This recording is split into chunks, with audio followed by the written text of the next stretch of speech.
Next game up, we've got Florida, Toronto, 53-54. We've got Toronto laying a big price, minus 190, total 6. Over minus 130 in this one. So you've got some heavy juice shaded to the over, even a 6.5 at Heritage.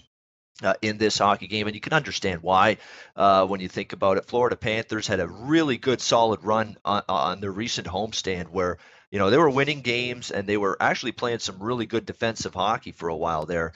2 goals or less allowed in a bunch of those games, and it seems like they hit the road, and all of a sudden those same defensive mindsets evaporated from this hockey team. This has been an ugly defensive road trip for them so far. Edmonton, Vancouver, Calgary, Winnipeg, they give up 3 goals or more in every one of those games. All 4 of those games flying up and over the total as well. 7-5 win at Edmonton, 4-3 win at Vancouver, 6-3 win at Calgary, 7-2 loss the other night against Winnipeg. Not a pleasant night for the Panthers defense. James Reimer wasn't good either, but that defense hung him out to dry time and time again. Horrible stuff from the Florida Panthers defensively. You're giving up 7 to Winnipeg. That's could be some trouble tonight facing this Toronto team, the way they're going right now on the offensive end of the ice going into this game.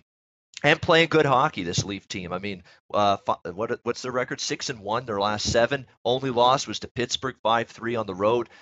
Toronto treated me well over the weekend. I had the over in the game against Pittsburgh. That cashes in. I had Toronto in a nice bounce back spot, laying a short price on the road against Detroit. And Austin Matthews ends up getting the job done. With a late last-minute goal to give the Leafs a 3-2 win there against the Red Wings. So 2-0 betting Toronto games, but I don't know if I'll be involved in this one. I certainly want the over and make the case for the over, but I don't love the pricing I'm seeing here. We're talking about 6 minus 130. I'm going to need that price to come down a little bit, just a bit. I'm not laying minus 130 on an over 6. I don't care how good it looks on paper. I need that price to come down a little bit. I don't want the under. I want no part of it under in this game, but if I'm going to get involved on the over, I can't have minus 130 on a 6. Minus 15, even minus 110, even money, probably involved. But minus 130 is just a little bit up there. And you still need to get a 4-3, 5-2 type of final to get there. Lean over the total, but like I say, right now, I'm going to need a price that's a little bit better than what I'm seeing out there right now at the minus 130. But, obviously the Panthers are going to want to come into this game, clean things up defensively. We'll see if they can. Obviously, Toronto doesn't make it easy on you in terms of trying to clean up your defensive game. We know how lethal they are. We know how all 4 lines now on that Toronto team are much faster, much more potent than they were since Mike Babcock made those changes. And again, Marner up to the second line, Kapanen in the 4th line in place of the slower foot Matt Martin. It's made all the difference in the world for this Toronto team offensively, and now they're looking like that potent team they were early in the season. Luongo's a go, by the way, in net for the Florida Panthers. They've already confirmed he'll be in. You would expect Freddie Anderson for the Toronto Maple Leafs. And that's another reason why I'm a little gun shy of the over, even though I lean that way. Luongo in a bounce back type of spot. Freddie Anderson's been phenomenal. Both goalies, veteran guys. So, again, lean over, but I'm not going minus 130. I need a price that comes down a little bit. Alex B. Smith, Florida, Toronto for you. What you got? It's an interesting game here because you're looking at both teams with, playing really good as of late. Like the Leafs 11-3 the last 14 games, and then you got Florida playing winning 7 of the last 9. And like I said, it's been a hard road trip defensively for them, but at least on the bright side, they've won 3 of the last 4, and they've been able to get some goals. And they're not shooting, making a ton of shots. They're not doing like Columbus taking 50 shots a night. And they're getting 7 and 6 goals. But like you said, the competition that they're playing against, they're blowing out a Vancouver and a Calgary and an Edmonton. Then once they play a good team like Winnipeg, they start struggling and get blown out. So like I said, it's going to be really tough for them to try and shut down Toronto. But Roberto Luongo is starting, and in his career, he's 21-9-3 with a 2.2 goals against and 9.39 save percentage in his career against Toronto. So he seems to show up against the Leafs throughout his career. So that may be something like I said, in a bounce back spot. We could see him maybe play, once again, a strong effort against Toronto. So I think there's actually some value with this number with the Florida Panthers tonight, as high as it is. And obviously the Leafs are going to continue to take money because they're winning constantly. So, if we see this number keep going up and up, I might want to look to put a little bit down on Florida tonight.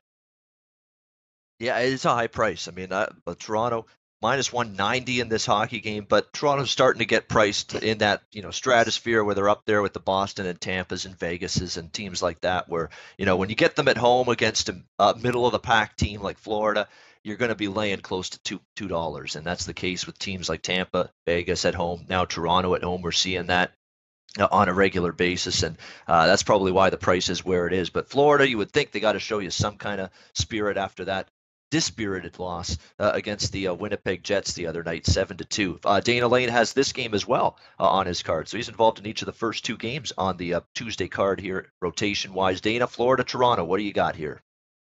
Yeah, Alex is right. I mean, it's exactly what I looked at last night as well, and I'm starting to kind of warm up to Freddie Anderson again. I mean, let's numbers wise, no, it does not look impressive. But if you figure on the team, you have to figure the teams that they're playing on. I mean, if Freddie Anderson had these numbers and they were playing on the Montreal Canadiens, I wouldn't be excited about it. But when you're playing on a team that is a transition-oriented team like Toronto is, or Pittsburgh, and people always said that about Fleury when they came over. Oh, his numbers weren't so great. Well, yeah, that's because when you're playing on a transition team, you are going to receive more shots, and you are going to have to make more saves. And Freddie Anderson's goals against numbers are not very impressive, but his save percentage certainly is. And I'll take a guy that's over 92% anytime. And as you talked about Luongo getting to start for the Florida Panthers, I mean, yes, you're playing a high-powered offense, but I'd much rather have a veteran goaltender who should be settled in tonight, especially. I'd much rather have a veteran goaltender in there trying to stop a high-powered offense than I would, somebody that's still trying to figure out the position themselves. So from that perspective, I really like the under on this, especially if I'm getting a $1.15. This is the end of a 5-game road trip for the Florida Panthers, so we don't know if fatigue is going to play into that team, a team that's also used to getting a lot of shots on net. Now, the difference for Florida is their shots are usually not of the quality caliber, so we can anticipate, although they have a high, they average a lot of shots per game, we can anticipate a lot of those shots being perimeter shots. And I think Freddie Anderson's got a great chance tonight to have a great game because of that.